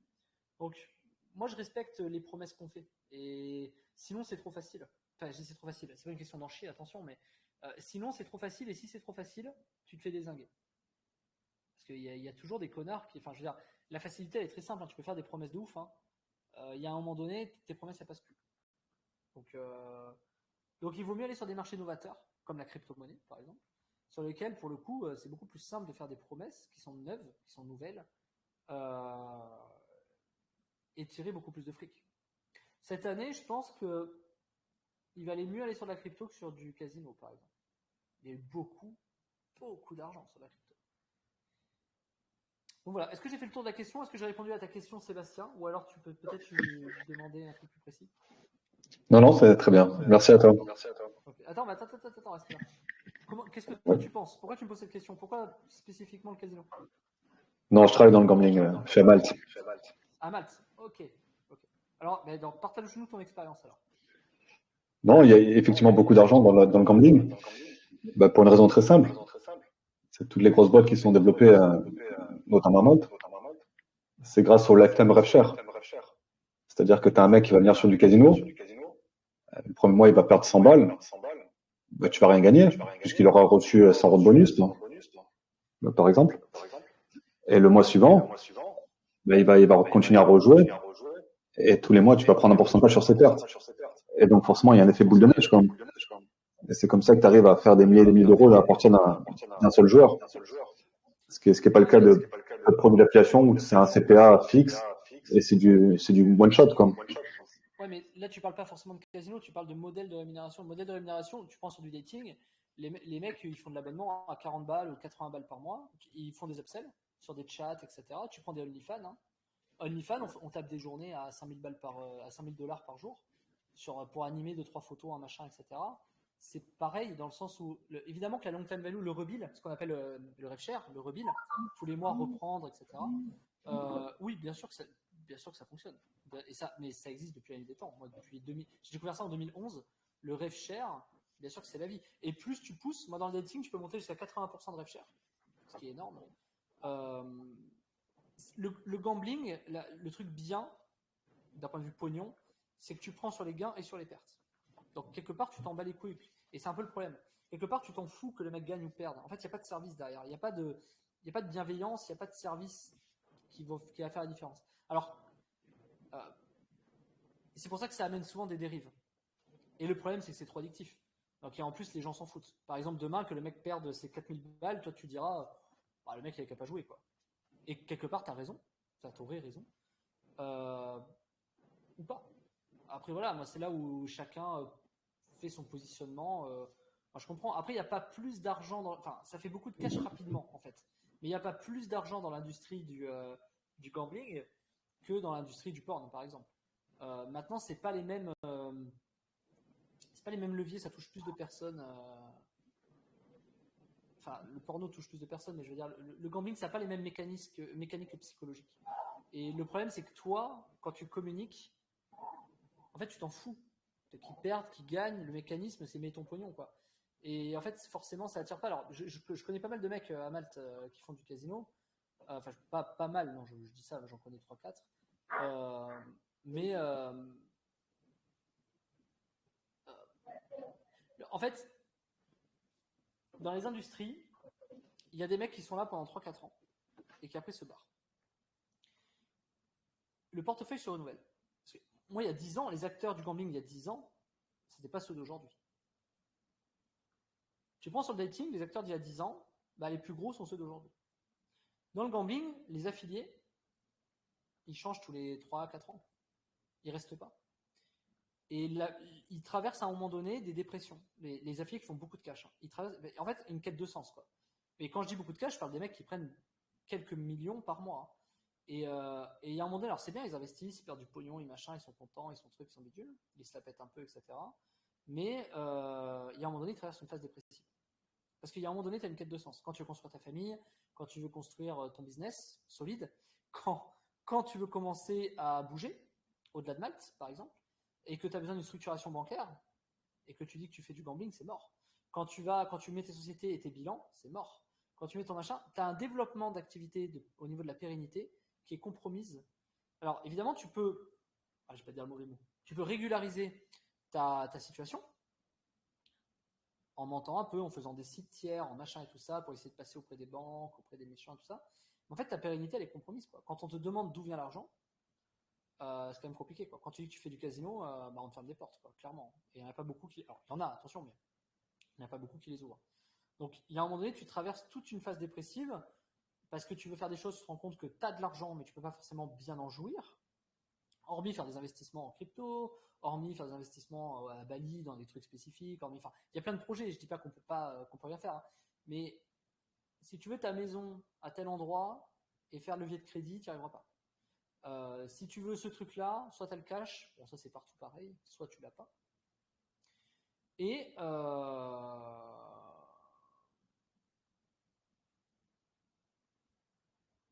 je terminerai en disant qu'il y a un moment où de toute façon, quand tu sors de cette industrie, tôt ou tard, les mecs sortent, enfin 95% des gens en sortent, et quand ils sortent, c'est très très dur. Et je t'invite à aller rencontrer des gens qui ont fait du gambling en affilié, et vraiment affilié. Hein. Là pour le coup, je parle même pas des boîtes, des annonceurs, des mecs qui font les produits, ou des scammers qui font des faux trucs, des machins. Juste les affiliés, tu vas les voir, des mecs qui ont réussi, et qui du jour au lendemain ont changé. Essaye de comprendre pourquoi. Et juste voir le discours et ce qu'ils ont traversé. Tu verras qu'ils ont tous les mêmes points communs. Évidemment, si tu vas rencontrer tout de suite aujourd'hui des gens, à Malte notamment, que tu dois probablement connaître, qui font de l'argent, aujourd'hui ils n'auront pas ce discours. C'est normal. Et c'est normal. Et heureusement d'ailleurs. C'est ce qui fait que ça tourne. Mais moi j'estime, peut-être connement, hein, je dis pas, hein, moi j'ai chacun son avis, hein, mais j'estime que tu capitalises pas vraiment sur beaucoup de choses. Ça fait du pognon, ça c'est sûr. Mais tu peux pas dans 10 ans te réveiller et te dire je vais continuer à à dire aujourd'hui comment les gens vont faire pour perdre leur pognon pour je touche ma com, quoi. Il y a un moment donné, forcément, quand tu évolues dans la vie, tu peux pas continuer dans cette logique. En fait, il y a un truc qui va pas. Et en fait, ça dissonne. Tu peux pas te lever le matin, quand tu vas regarder les yeux de tes gamins, tu vas pas dire j'arnaque les gens. Enfin, c'est pas que je les arnaque, mais le but c'est qu'ils perdent du fric parce que quelque part je m'en fous, moi je touche ma com. Il y a une notion à un moment donné dans l'évolution de ta vie. Alors quand tu as 20 ans, tu t'en bats les couilles de tout ça. Ça, je suis d'accord. Mais il y a un moment donné où ça peut pas, en fait. Voilà. Et grand malheur, en général, à ceux qui font ça pendant 15 ans, j'en connais pas. Qui font ça pendant 15 ans, vraiment, j'en connais pas. Alors, à part les mecs qui ont des sociétés qui font autre chose, etc. D'ailleurs, souvent, ils ont délégué cette partie à d'autres. Mais c'est très, très compliqué, ouais. C'est très compliqué. L'aspect psychologique des affiliés dans le gambling, c'est très complexe, quoi. Autant le pari sportif, ça va. Il y a des logiques assez saines là-dessus. Mais casino, booster du contenu casino pour que les gens dépensent leur fric, il y a un moment donné. Voilà. Quelle est ton expérience toi là-dessus? Tu t'en fous? Tu m'as dans tout anonymat. Enfin, Pour être honnête avec toi, quand tu es affilié, tu vois les chiffres, c'est juste des chiffres sur back-office. Hein. Ouais. Le joueur, tu l'as pas en face de toi, tu vois. Donc tu vois que le joueur 2863 du casino machin, il a perdu 2000 balles ce mois-ci. Bon, bah, tu sais pas qui c'est, quoi. Et après, bon, si tu veux te rassurer un peu du calme moral, bah, tu dis, on est tous addicts, tu vois. Il y en a, c'est le porno. Il y en a, c'est la fumette. D'autres, c'est l'alcool. Et puis, il y en a, c'est le gambling. Alors, je me dis, bon, si les mecs, ils jouent pas au casino en ligne, bah, ils iraient chez Partouche, ou ils iraient au PMU, ou ils joueraient d'une façon ou d'une autre, tu vois. Dans des bars clandestins, ou j'en sais rien, tu vois. Oui. Alors moi, ce que tu dis là, c'est la raison pour laquelle j'ai créé Web de Fou, tu vois. C'est-à-dire que, à force de voir des statistiques sur des emails, à force de voir toute la journée, je voyais plus des. Tu sais, quand tu fais des nanas dans le dating, tu vois de la stat. Tu vois, si la meuf elle est de dos, si elle est de côté, si elle est blonde, si elle est machin, tu vois que de la stat. Et à force de voir que de la stat, oui, tu fais du fric, mais il y a un moment donné, je te redis, et c'est pas que mon expérience personnelle, c'est qu'à un moment donné, tu as un besoin de sens. C'est-à-dire qu'à un moment donné, voilà. Et moi, quand j'ai fait Web de Fou, et si je suis disponible sur WhatsApp, que je réponds aux gens, etc., c'est parce que justement, j'avais perdu ce lien unique des gens. Et depuis que j'ai relancé Web de Fou, alors Web de Fou en soi, c'est rien, tu vois, c'est un side project. Mais par contre, le réseau que ça m'a régénéré derrière m'a permis aujourd'hui d'être depuis 3 ans à peu près vraiment beaucoup plus à l'aise avec mes pairs, quoi. C'est-à-dire, justement, je m'en fous plus de l'ID 273. Pour moi, aujourd'hui, dans tous mes business, c'est satisfaction client first. Et du coup, ça a changé tout, quoi. Ce qui fait que j'ai rencontré beaucoup de gens, je gère beaucoup d'argent de beaucoup de personnes, que je suis monté à certains niveaux dans des sphères, etc. Parce qu'en fait, j'ai trouvé un sens là-dedans. Avec le gambling, tu peux pas faire ça. Tu es limité, tu es dans un carré, tu es dans un très carré. Mais c'est normal. Le problème, c'est que je dis pas que c'est mal ou pas bien ou machin quoi. Encore une fois, c'est individuel. Je l'ai fait, j'ai vécu aussi dans le dating un peu. Je sais juste qu'il y a un moment donné, n'importe qui, ce que je te dis, c'est valable pour des mecs du gambling, comme pour des mecs qui font des infoproduits à la con. Hein. Je veux dire, il y a un moment donné, ils ont besoin de sens, en fait. Ils ont besoin de se sentir utile et d'avoir quelque chose qui fait du bien, en fait. Et je suis d'accord. Ouais, toi, tu vois l'ID 873, 2000 balles de com. Ouais, je suis d'accord. Je suis 100% d'accord. Tu as des chiffres dans un tableau, sur des dashboards, dans tu as des KPI, tu remplis tes tableaux, tu sais combien tu as de renta, tu réfléchis pas trop, ça marche, ça marche, ça marche. Puis un jour, à un moment donné, à force de te casser les couilles, tu vas combattre soit des algorithmes. Non, en général, tu combats des algorithmes. Tu vas combattre des algorithmes qui vont te péter les couilles pour progresser. Et à force de t'user contre ces algorithmes que tu n'arriveras jamais à. Enfin, tu n'y arriveras toujours que temporairement, on va dire.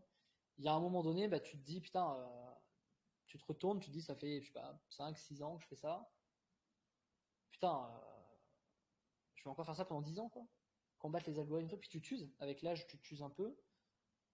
T'en as marre de certains trucs. Et tu te dis, bah, ouais, pourquoi. Alors, ok, par contre, t'as fait du fric, hein. Je peux pas dire le contraire. Hein. Moi, j'ai fait des millions sur le dating. Moi, je suis refait, hein, pas de problème. Hein. Et je peux me permettre de dire, ah ouais, bon, allez, maintenant, satisfaction client first. Hein. Donc, ouais. Donc, oui.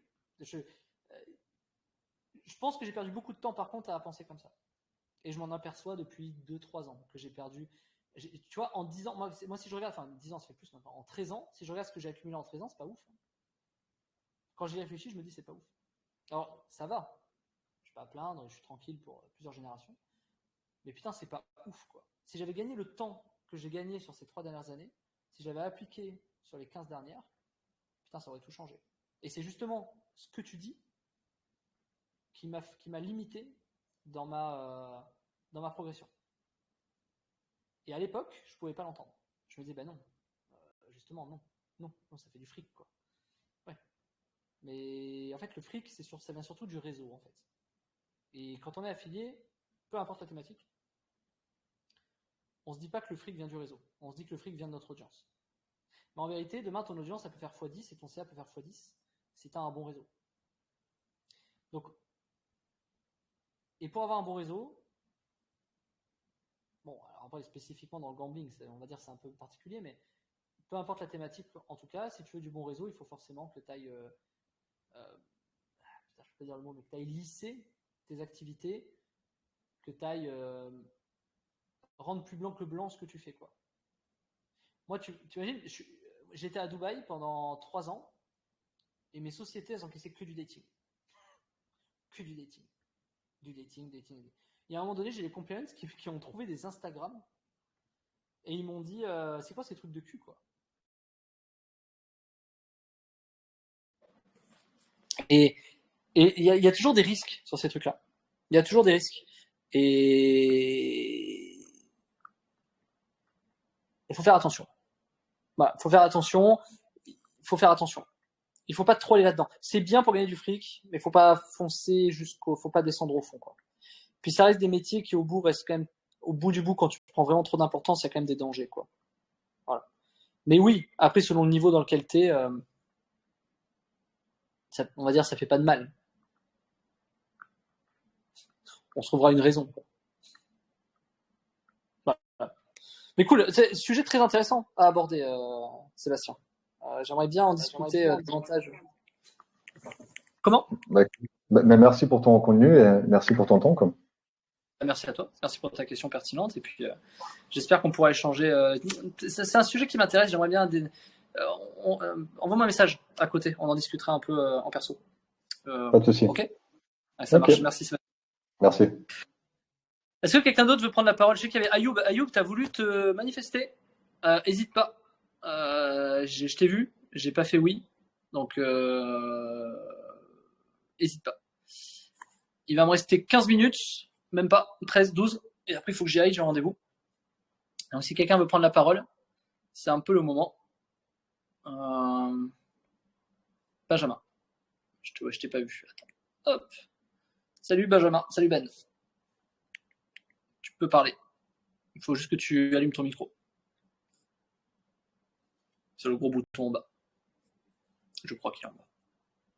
J'avais pas vu. C'est bon? Ouais. C'est bon. Salut. Salut.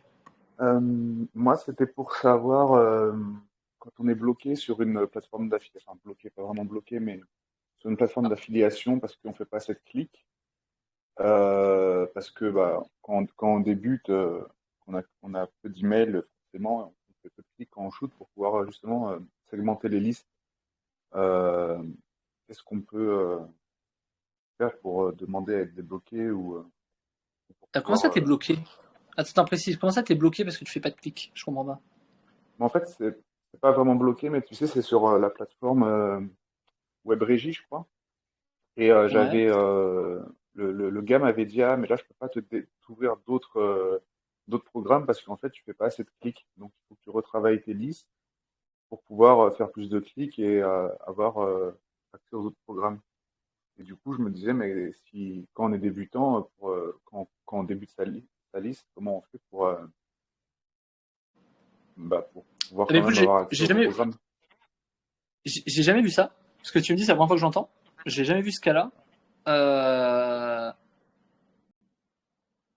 Je trouve ça très étonnant. Enfin, autant des fois on te limite par rapport à ton chiffre d'affaires, tu peux pas encaisser parce que tu dois faire un minimum de payout. Autant sur le nombre de clics, soit c'est des campagnes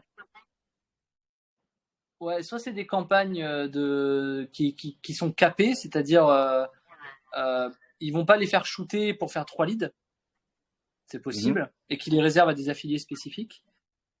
Soit je réfléchis, mais je vois pas grand-chose à part ces 2 cas-là, donc c'est étonnant. Okay. Mais en fait, la plupart des régies, elles s'en foutent du nombre de clics que tu fais, en fait. Par contre, pour débloquer, à mon avis, ça doit être pour débloquer d'autres offres. Mais oui, il faut que tu fasses d'abord des performances, que tu montes pas de blanche et que tu aies du trafic. On va pas te débloquer des offres ultra qualitatives si tu fais pas de clics. Il vaut mieux les réserver aux affiliés qui sont bons pour eux leur proposer et faire de l'animation commerciale. D'accord. Mais du coup, c'est parce que si tu prends une offre, par exemple, sur l'immobilier, et que tu peux après tester une offre sur Verbaudet et une troisième sur le dating, par exemple, mais si par exemple sur la première offre d'immobilier, tu fais pas de clic, tu vas pas vouloir t'ouvrir les autres offres, quoi. Donc comment tu segmentes ta liste? Non, ça n'existe pas, ça. Hein. Bah, au pire, tu changes de régie, de plateforme d'affiliation. Okay. Au pire, tu t'en fous. Hein. Non, il y a pas de. Ça n'existe pas ce que tu dis. Hein. Enfin, ça n'existe pas. Si, ça doit exister, mais je veux dire. Enfin, tu peux pas te retrouver dans un cas. Enfin, tu peux pas shooter de l'IMO et que le mec derrière te dise tu fais pas assez de clics, que je t'ouvre pas du bricolage. Ça n'a pas de sens. Ouais. Les mecs, ils s'en foutent. Après, ça dépend. Si tu parles de 3 clics, en fait, le vrai sujet, c'est quoi? C'est que l'affiliate manager, si tu fais 3 clics, lui, il va pas se péter les couilles et perdre 15 minutes pour que tu envoies 3 clics. Ça, je comprends. Ça, je pense que c'est plus ça, le vrai sujet. Okay. Ouais. Il va pas perdre du temps pour toi, avec toi, si tu fais 3 clics, parce que lui, il est payé et qu'il a besoin de. Et il est payé probablement à la com, même comme souvent, et que c'est de la perte de temps, quoi. Okay. Mais si c'est le cas, d'un point de vue affilié, change de plateforme. Prends d'autres plateformes. Ok. Et pour les plateformes, justement, si on est en particulier, c'est possible ou il vaut mieux quand même avoir une société? C'est mieux d'avoir une société quand même. Hein. Ouais, auto-entrepreneur, un truc comme ça. Ouais. Okay. C'est mieux. En fait, à partir du moment où tu as un revenu, pourquoi? Parce que après c'est les problèmes fiscaux et tout ça, quoi. Donc non, vaut mieux être déclaré en numéro ciré, je sais plus, je sais même plus la différence. Et ouais, auto-entrepreneur. Ok, bon. Après, en individuel, ça passe. Disons que tu peux t'inscrire en individuel, dire que dès que tu fais un peu d'argent, tu vas te passer en auto-entrepreneur. Mais si tu as ce discours, forcément, les mecs en face, ils vont pas te parler de la même façon. Tu vois ce que je veux dire? Ouais. Donc, bon. Ouais. C'est toujours délicat. Mais tu peux commencer. Le mieux, c'est auto-entrepreneur. Je crois que ça coûte pas bien cher. Auto-entrepreneur, peut-être, je vais dire de la merde. Hein. C'est peut-être 200 balles par an ou 300 balles par an. C'est pas déconnant, quoi. Tu vois, c'est un resto par mois, quoi. Le truc. Disons qu'en termes d'investissement, il y a pire, quoi. C'est sûr. Ok. Bon. T'as d'autres questions? Non, là, ça va. Ok, très bien. J'en prends peut-être une dernière. Si vous en avez une dernière, j'attends que quelqu'un se manifeste. J'en vois pas mal. Yael, si tu veux passer. Charles, ça fait plaisir de te voir, ça fait longtemps. J'ai un deuxième Benjamin. Ayoub qui tout à l'heure voulait lever la main, mais non. Bertrand. Joe. Oui. Joe l'Illuminati. Virginie, si tu veux passer. Ça fait longtemps que je t'ai pas entendu poser des questions, Virginie, d'ailleurs. Damien, que je ne connais pas. Mike, ça me parle. Benjamin. Allez, let's go. Yes, Benjamin, c'est à toi. Bonjour Cyril. J'ai une question qui est simple, qui peut paraître un peu stupide, mais dont j'arrive pas à trouver la réponse. C'est lorsque tu fais une séquence de désabonnement, enfin de nettoyage de ta liste, combien de temps tu attends en moyenne avant que le contact réponde plus? C'est-à-dire, par exemple, moi, pour t'expliquer, j'ai configuré sur un mois. Si la personne n'ouvre pas pendant un mois mes emails, elle reçoit une séquence de réchauffe. Et après, au bout de 7 jours, je la sors. Est-ce que moi, c'est trop restrictif ou ça se fait en fait? J'arrive pas à trouver la réponse. Pourquoi tu les sors? Pour remonter mon taux d'ouverture. Hein. Comme elles ouvrent plus les emails, au bout d'un mois, je leur envoie une séquence de réchauffe qui dure une semaine. Et voilà, pour pas faire baisser ma délivrabilité. Mais qu'est-ce qu'on s'en fout de baisser la délivrabilité? Je donne mon truc. Ça, c'est une fausse croyance dans l'email qui sort des marketeurs youtubeurs à la con. Je te donne un exemple. Hein. Je vais faire des chiffres simples. Hein. Tu as 100 personnes dans ta liste. Tu en as qui ouvrent qu'à 10%. Tu n'as que 10 ouvreurs. Toi, tu dis, allez, j'en ai peut-être 50 qui ouvrent pas au bout d'un mois. Les 50, je les vire. Du coup, tu n'es plus à 10% d'ouverture, tu es à 20% d'ouverture. Puisque tu en as toujours 10 qui ouvrent, mais tu n'en as plus que 10 sur 50 au lieu de 10 sur 100. D'accord. Moi, je te pose on est d'accord, c'est ce que tu dis.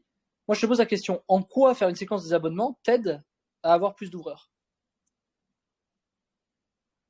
Ben, ça m'aide à maintenir, en tout cas, à envoyer le signal que comment dire, j'envoie pas à des abonnés, j'envoie pas à des gens qui ouvrent plus, en fait.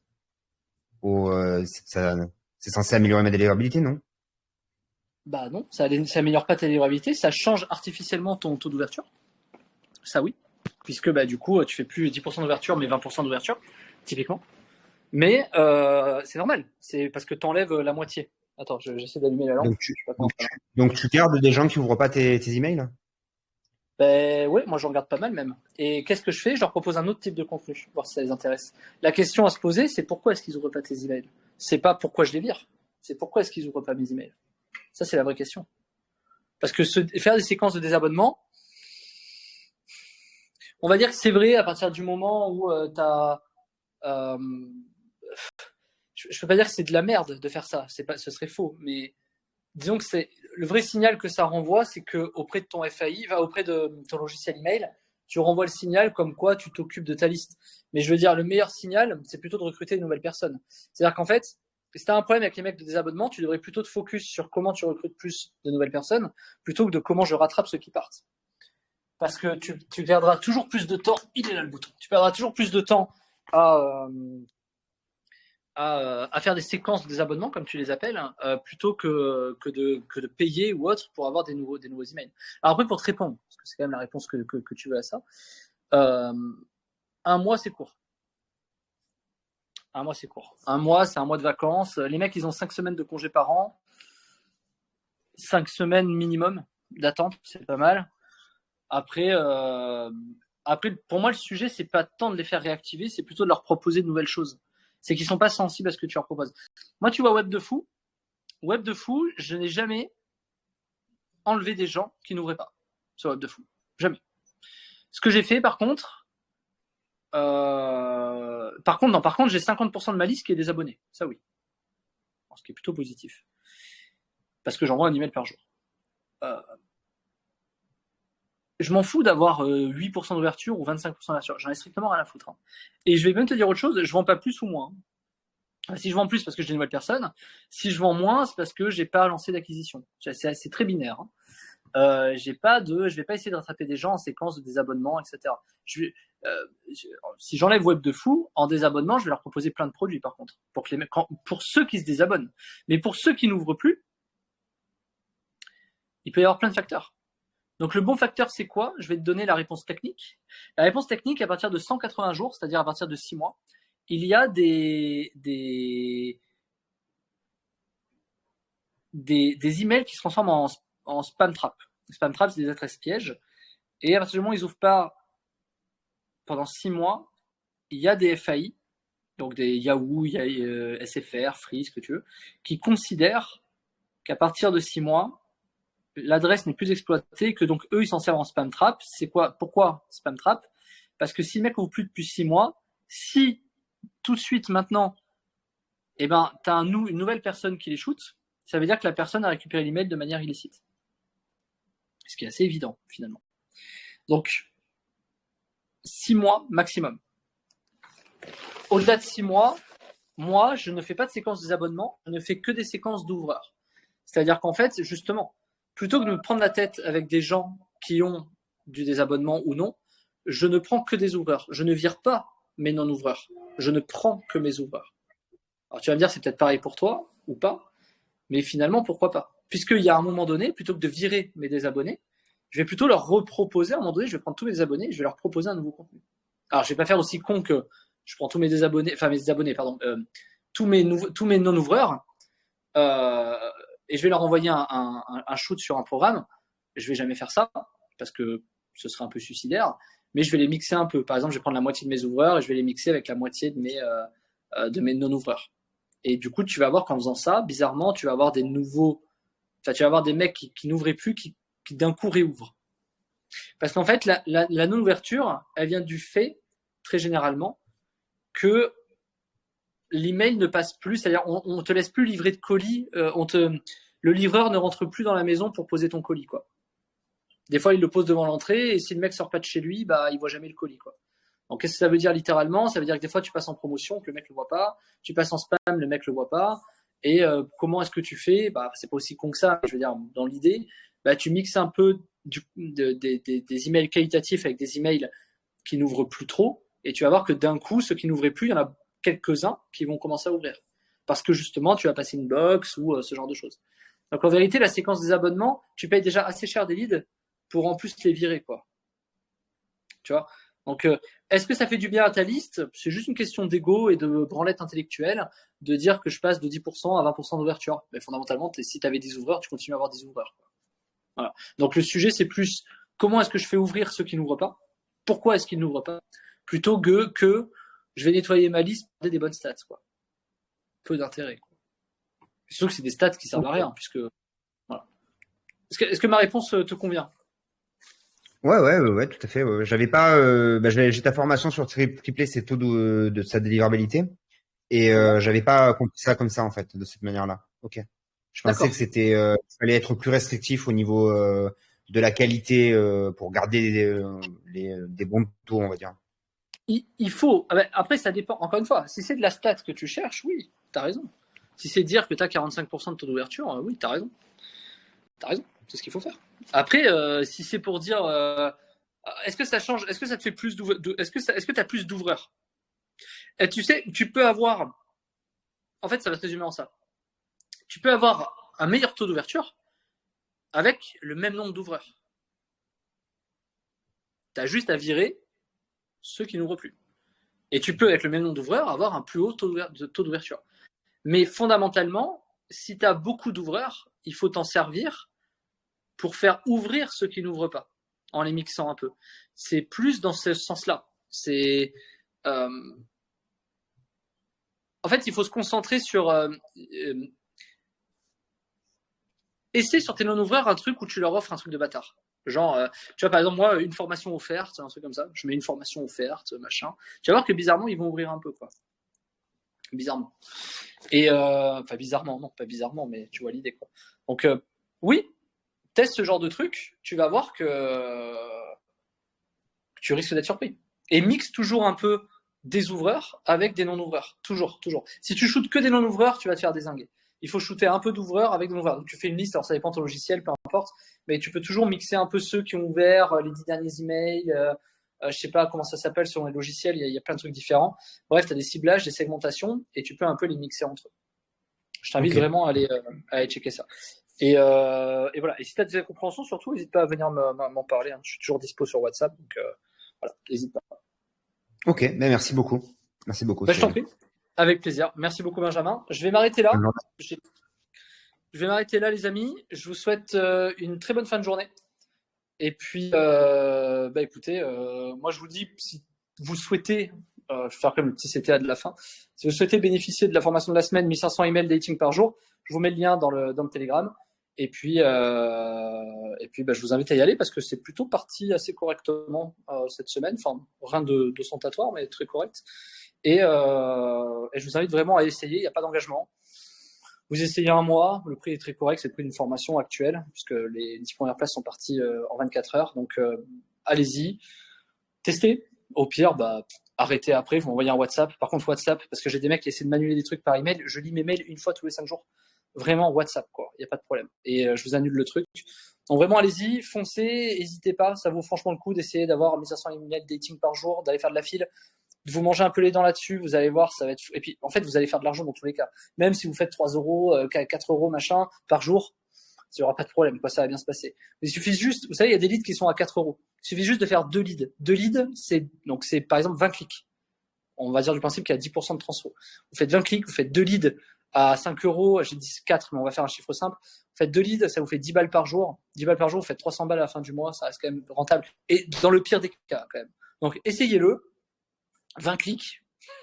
Ça va bien se passer. Voilà. Franchement, essayez. C'est sans engagement. À tout moment, vous arrêtez. Et puis, ça va bien se passer.